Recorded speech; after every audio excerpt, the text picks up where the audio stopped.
संबलपुर रे यात्रा करुथिबा धर्मेंद्र प्रधान को संबलपुरवासी सीधा प्रश्न। संबलपुर पाई तुम अवदान कौन? समलेई मंदिर उन्नतीकरण पाई करिछ कौन? NH 55 रास्ता काम सारिछ कि? महानदी विवाद रे ओडिशा पाई स्वर उठाइछ कि? हीराकुद नदीबंधर सुरक्षा पाई की पदक्षेप नैछ? संबलपुर रे को शिल्प प्रतिष्ठा करिछ कि?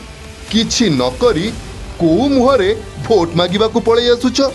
बुझिल स्वार्थी सुविधावादी धर्मेंद्र संबलपुरवासी मूर्ख नुहंती जे तम भली अपारग निकम्मा को भोट दे सांसद करिवे। संबलपुर रो भोट दक्ष ओ परिवार नेतांकु, आम भोट शंख को, आम भोट बबी भाई को।